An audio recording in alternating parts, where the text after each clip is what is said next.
Many people spend years trying to feel better. They read books, listen to advice, change their routines, and try to control anxiety, regain clarity, and find peace. Yet they continue to feel tired deep inside. They feel a heavy mind, a restless heart, and that sensation of living by constantly fighting against everything never disappears. This is not because they are weak, nor because they lack intelligence, but because no one taught them that a more stable life does not begin on the outside. It begins in the way you train your mind. This is exactly what the Stoics understood over 2,000 years ago. Epictetus taught inner freedom while he was a slave. Marcus Aurelius governed an empire and yet wrote every day to strengthen his own mind. Seneca faced power, exile, and loss, seeking serenity in the midst of it all. What united these men was not an easy life. It was a trained mind, and that is exactly what you are going to discover here.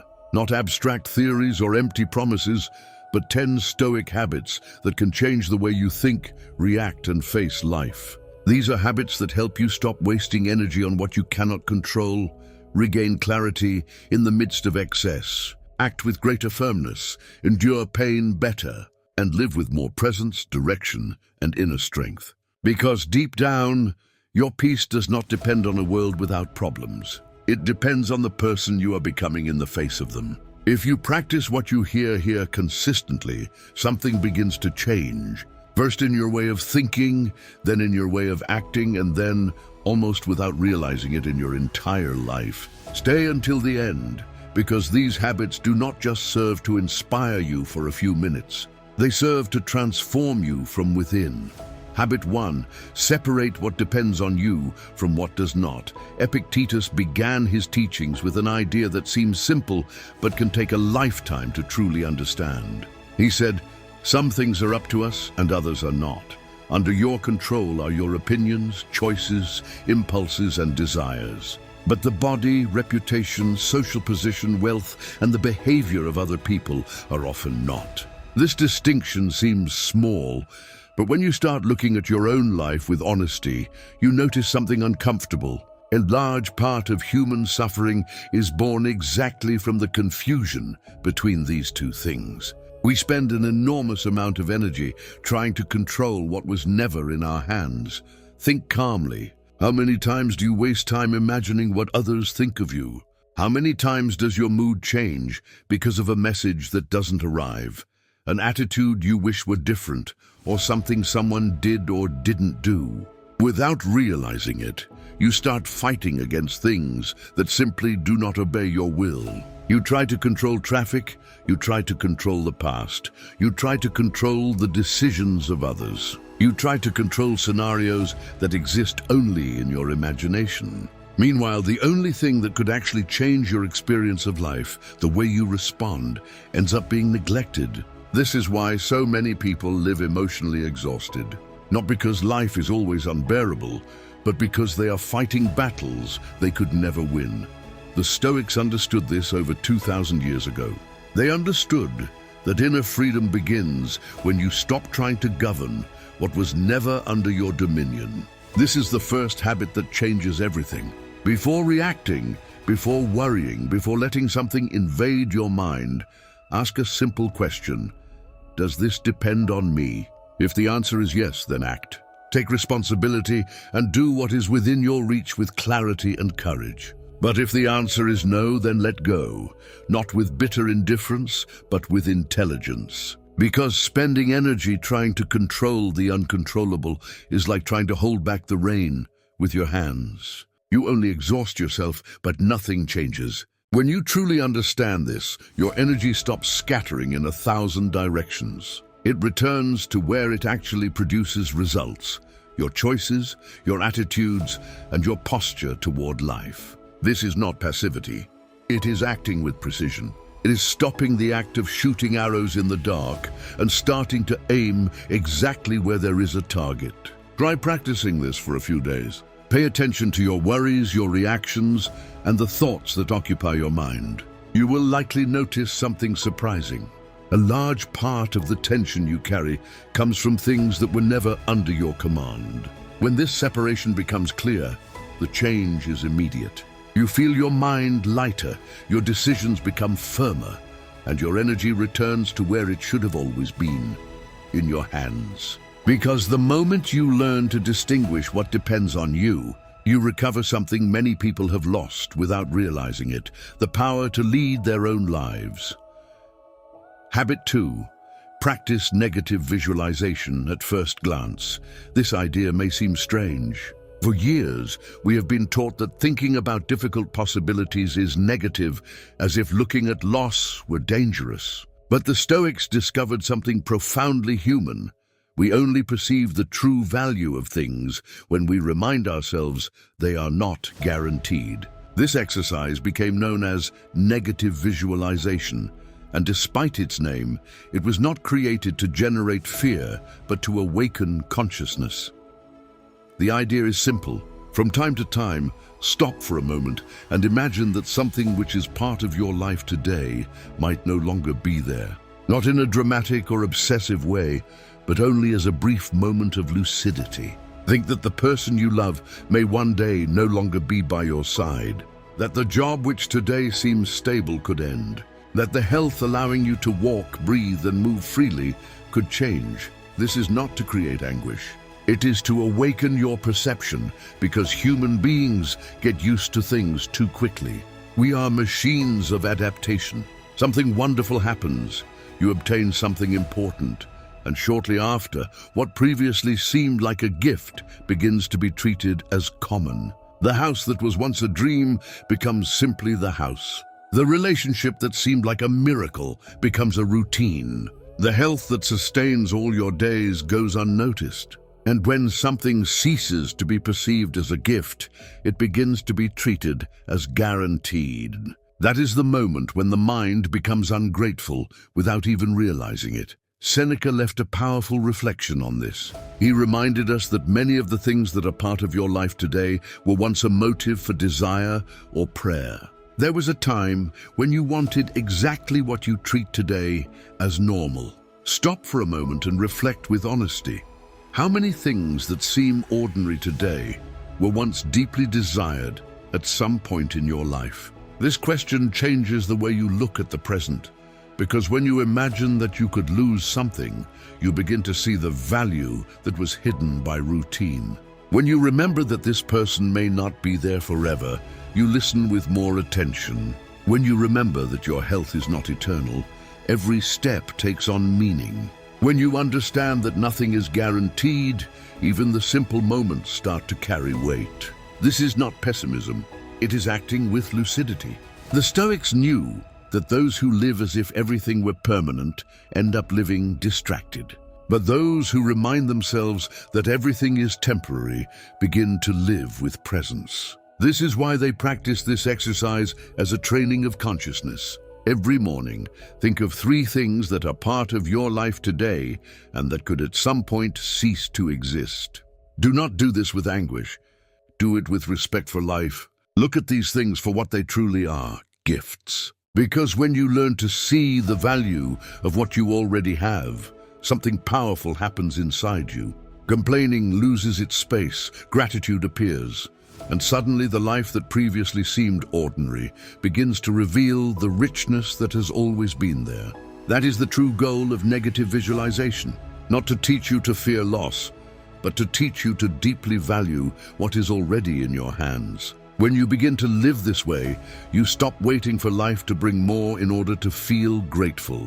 You discover that there are already many things worth living for today. Habit 3, act according to virtue, not your mood. Today, there is an idea we hear everywhere. Follow your emotions. If you are not motivated, wait. If you don't feel like it, postpone. If you are not inspired, leave it for later. This seems reasonable, because we have all felt how difficult it is to act when the day begins heavily or when the mind is tired. But there is a silent problem in this logic. If you act only when you feel good, your entire life begins to depend on something that changes all the time: your emotional state. One day, you wake up full of energy and confident. You start projects, you make plans. The next day, you wake up without momentum. You start to doubt everything and abandon what you started. Do you see what happens? Your direction changes with your mood, and this is exactly where the Stoics proposed a much more solid idea. For them, the goal of life was not to pursue emotional comfort. The goal was to live according to virtue. And virtue for the Stoics was not an abstract idea. It was a very clear set of principles that guided a person's actions. 4 simple pillars: wisdom to see reality as it is, justice to act correctly with others, courage to do what must be done even when there is fear, and temperance to not become a slave to one's own impulses. These 4 principles functioned like a compass, because when you know who you want to be, you don't need to wait to feel like it to act. Think of something simple and real. Imagine you have decided to take better care of your health. If that depends on your mood, you will only train on the days you wake up motivated. But if it depends on the value you have decided to live by, discipline and self-care, you train even when the desire does not appear. This is where many things begin to change. Most people try to feel good first to then act. But those who truly evolve do the opposite.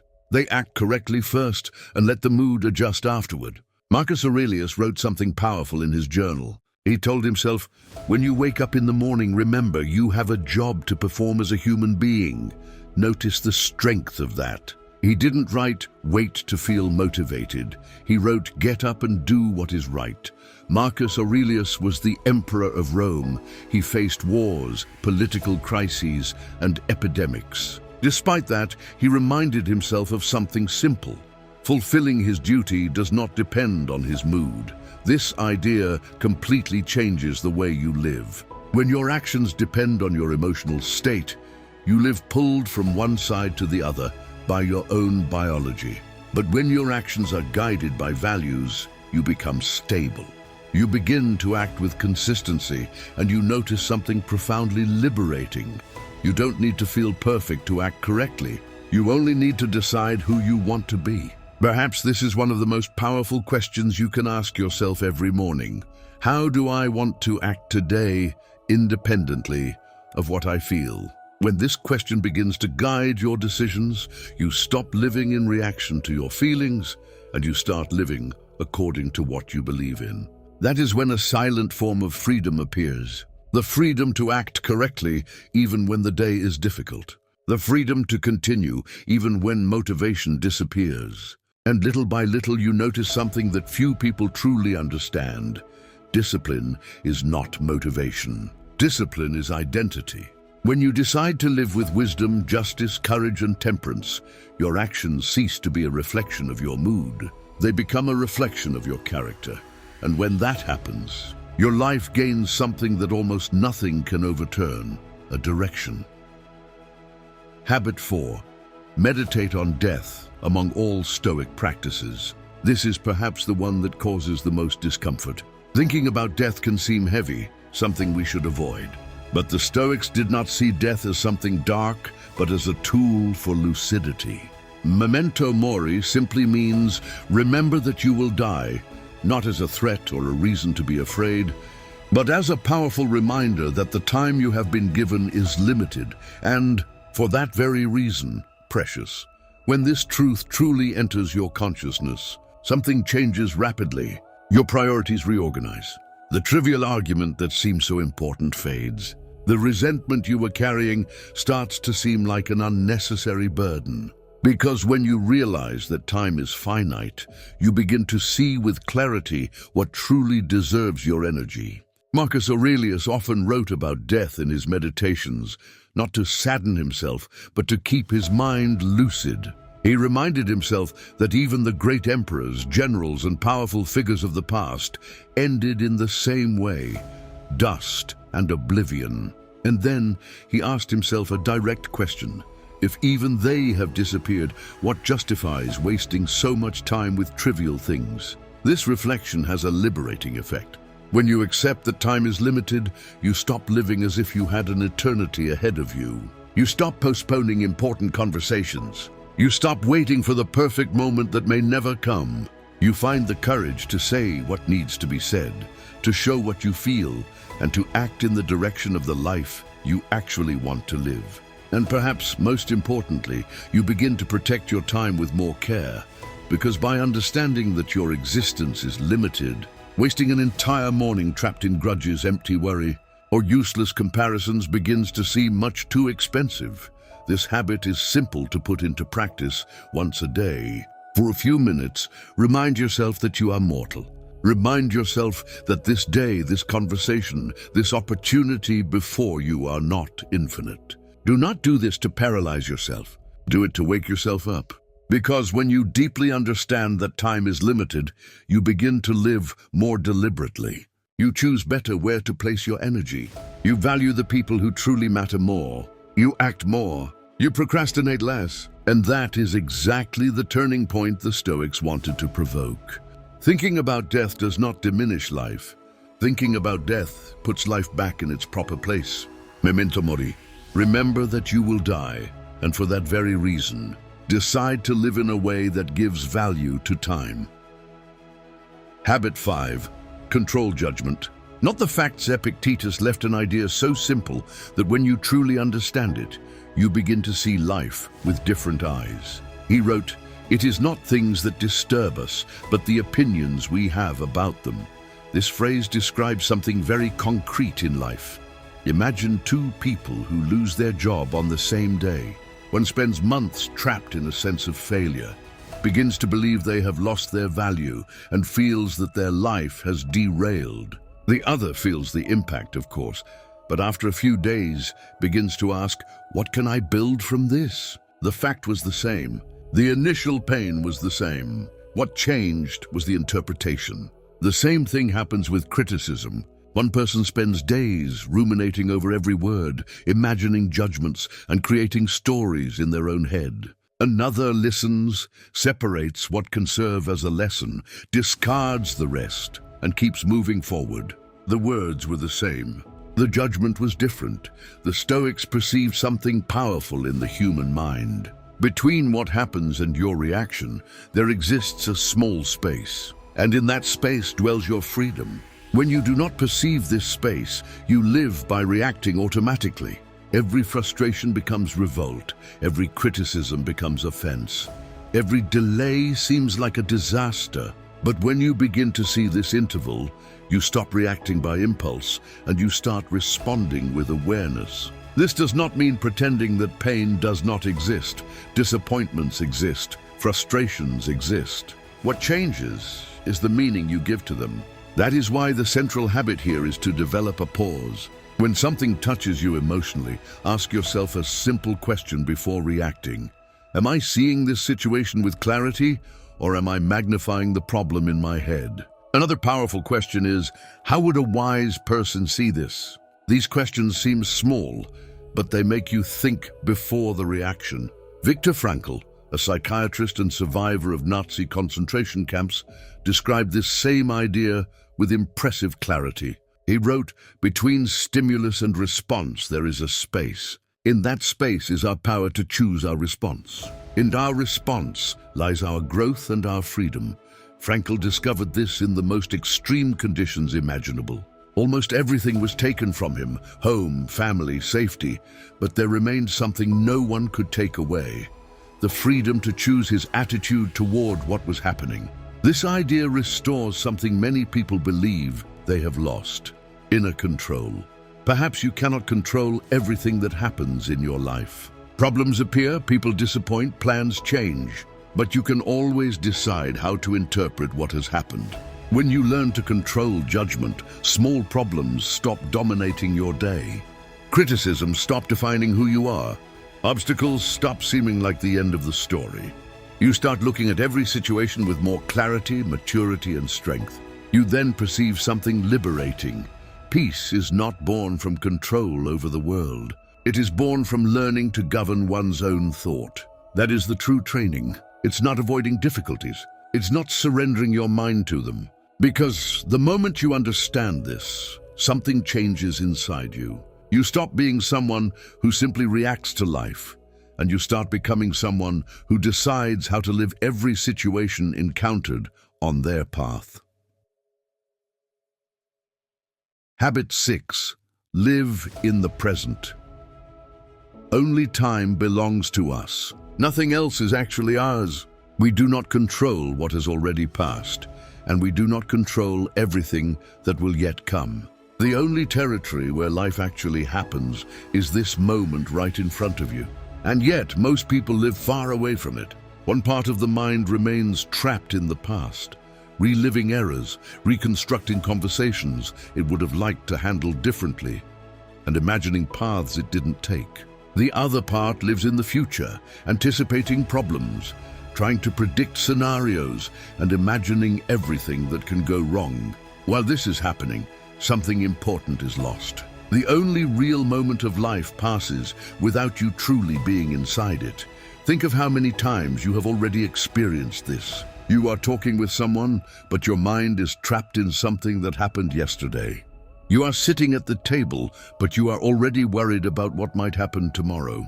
The body is here, but the mind is between two places that do not exist. What is already finished and what has not yet arrived.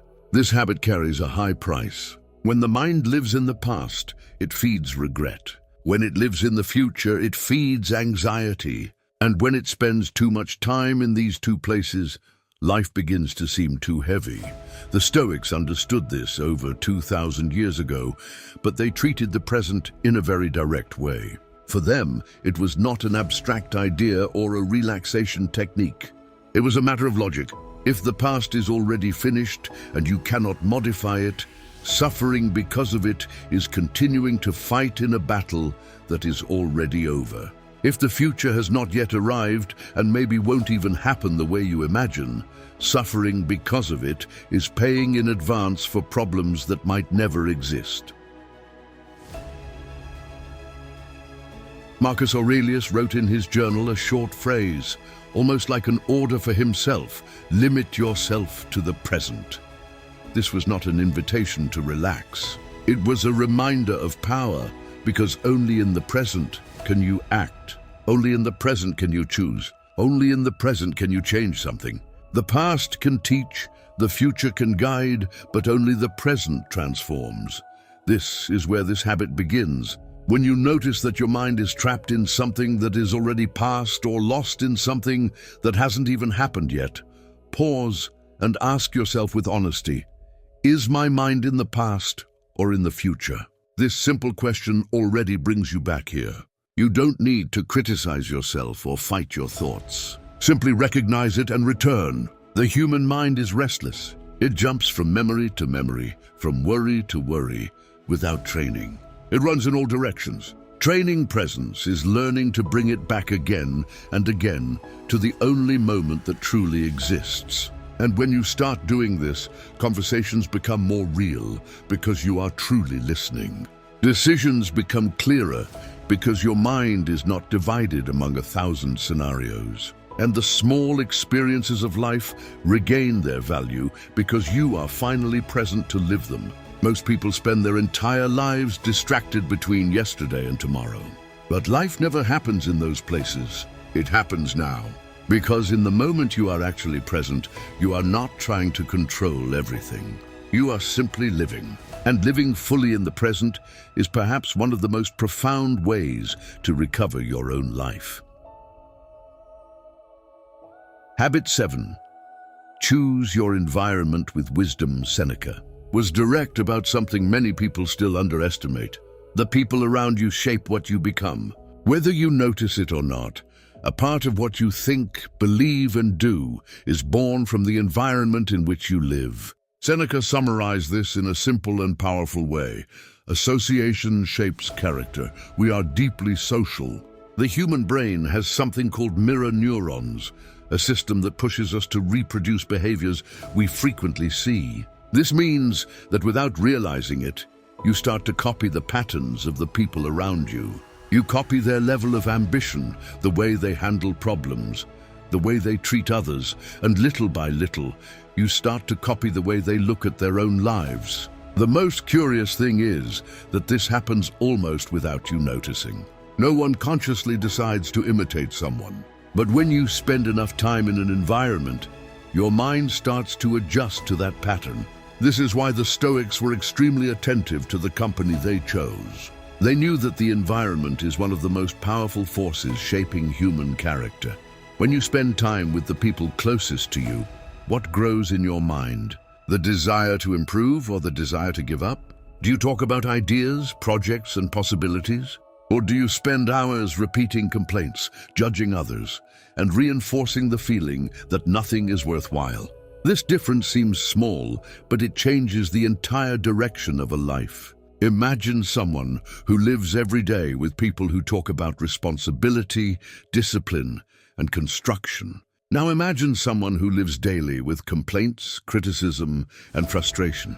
Over time, these two people start to see the world in completely different ways, because the environment creates something invisible but powerful, an emotional climate. And you breathe that climate every day. That is why the Stoic principle is not to eliminate all imperfect people. That would be impossible. The true principle is intentionality.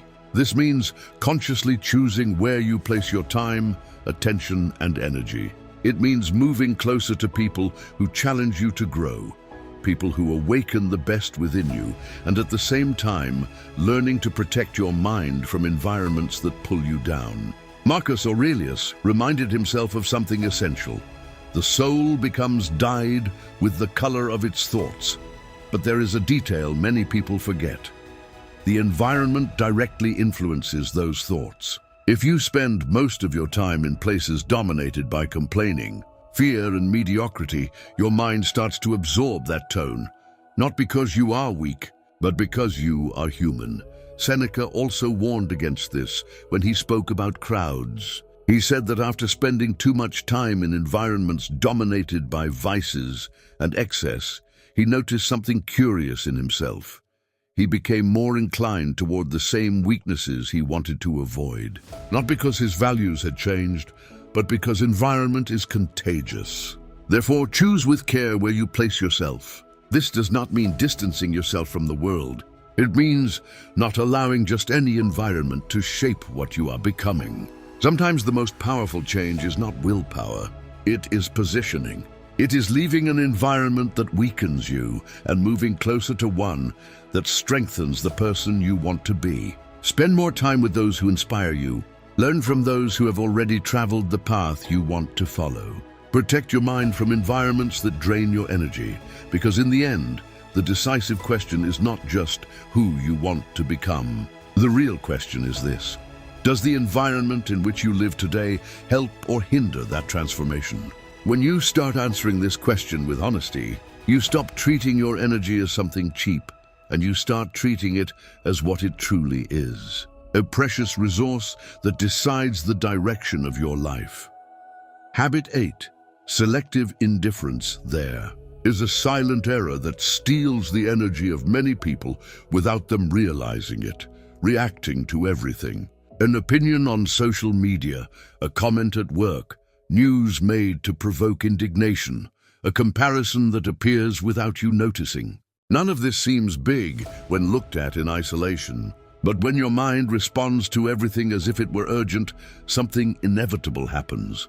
You lose strength for what truly matters. Your emotional energy, which could be used to build your life, ends up being consumed by things too small to deserve a place in your mind. This is one of the greatest challenges today. We live in an environment designed to provoke reactions. News is made to outrage. Social media is built to generate comparison. And many people, sometimes without realizing it, test your limits with criticism, provocations, or useless comments. If you react to all of this, your mind never rests. But there is a capacity that breaks this cycle, and the Stoics were already talking about it over 2,000 years ago. Selective indifference. Selective indifference is not apathy. It is not coldness. It is not distancing oneself from life. It is something much more powerful, consciously choosing what deserves your emotional attention. Because there is a simple truth that changes everything. Not everything deserves your response. Not everything deserves your indignation. Not everything deserves your worry. Not everything deserves a place in your mind. Epictetus understood this in a radical way. He was born a slave. His life was in the hands of other people who could decide almost everything for him. And despite that, he wrote something that has crossed centuries. It is not things themselves that disturb us, but the judgment we place on them. What truly hurts you is not the event itself, but the emotional weight you decide to give it. An insult, for example, has no power of its own. It only gains power when you agree to carry it in your mind. The insult of a fool has exactly the weight you decide to give it. Understanding this is reclaiming your own freedom, a freedom that does not depend on perfect external circumstances. It depends only on how you choose to react. This is where the habit of selective indifference is born. Before reacting to something that awakens a strong emotion, pause and ask yourself, does this truly deserve my energy? Will this improve anything in my life? Will this help anyone? Will this change anything real? Or am I simply reacting because I was provoked? This small pause changes your response. If you ask yourself this question with honesty, it brings awareness. Most of the things that irritate you simply do not deserve your attention. They are distractions. And when you stop reacting to these distractions, your mind recovers space. Space to think better, space to act with more clarity, space to build something bigger. Marcus Aurelius lived this at an extreme level. He governed the Roman Empire, one of the greatest powers in history. And despite that, he was criticized and hated by many people. But instead of wasting energy responding to every attack, he wrote, "The best revenge is to be unlike him who performed the injury." He did not seek to win useless arguments. He simply continued to act according to his values. Imagine for a moment the impact of this attitude in your life. How many hours of worry would disappear if you stopped responding to everything? How much peace would return to your mind if you stopped seeking the approval of people who don't even know your whole story? Selective indifference is this. It is not ignoring life. It is protecting your energy for what actually builds your life. Because deep down, emotional maturity is not reacting well to everything. It is knowing exactly what not to react to. When you learn this, something changes inside you. You stop being pulled by the world and you finally begin to lead your own mind. Habit 9. Welcome adversity as a teacher. Marcus Aurelius left an idea that completely changes how we see problems. The impediment to action advances action. What stands in the way becomes the way. The question has never been whether adversity will happen. It happens for everyone. Sooner or later, life places something in your path. A plan that doesn't work. A difficult period at work. A relationship that ends. A moment when everything seems heavier than you imagined. The decisive point is not the obstacle. It is the attitude you adopt when it appears. Many people enter an emotional collapse, spend months reliving what happened, asking why it happened to them, and imagining how everything could have been different. But there is another possibility, and this is where the Stoic mentality begins. Instead of asking, "Why did this happen to me?" and you start to ask a much more powerful question. What is this trying to teach me? This does not mean romanticizing pain or pretending that difficulties do not hurt. The idea is to understand that every adversity produces something in you. The only question is, will it produce wear and tear or growth?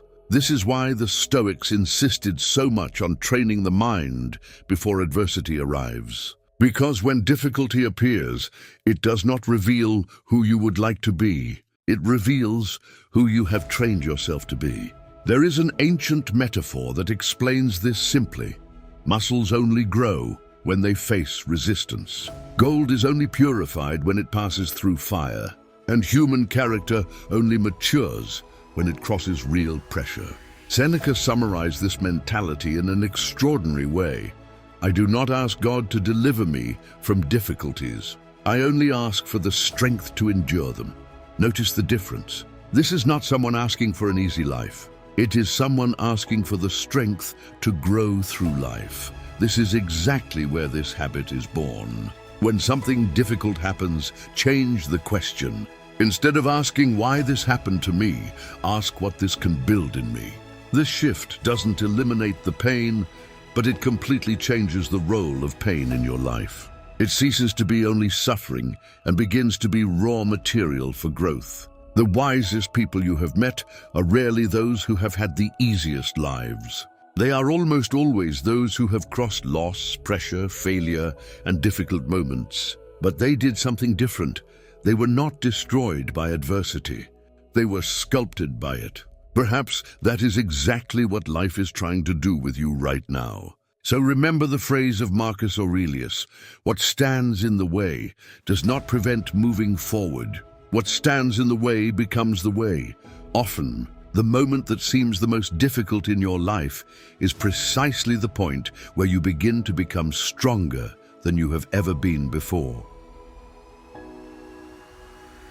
Chat. Conclusion: these 10 habits are not going to transform your life in a week. No real habit does that. Deep changes do not appear suddenly. They begin discreetly and only reveal their strength when you look back and notice that you no longer react as you used to. If you practice these ideas every day, something begins to change. Slowly at first, then clearly. You react less and you start to respond with intention. You worry less about what you don't control and you act more on what actually depends on you. You complain less, you learn more from every difficulty, and little by little, you stop depending so much on circumstances to feel at peace with yourself. This is the type of change Stoicism proposes. It does not promise a life without pain. It promises something better, a life in which pain does not govern your decisions. A life in which you are not defined by what happens to you, but by the way you decide to respond. True freedom is found in daily choices, exactly as you are and exactly where you are. Stoicism was not born in ideal times. It appeared in the midst of crises, wars, losses, and instability. It was created to work in the real world. That is why these practices are so direct. Separate what depends on you from what does not. Value what you have while you have it. Act according to your values. Protect your thoughts. Live in the present. Choose your company well. Face adversity with dignity, and do not waste your energy on what does not deserve your attention. These are 2,000 years of wisdom summarized into simple practices. Practices that you can begin today. You do not need perfect conditions. You only need to start. If any of the ideas here spoke to you, share them with someone who also needs to hear this.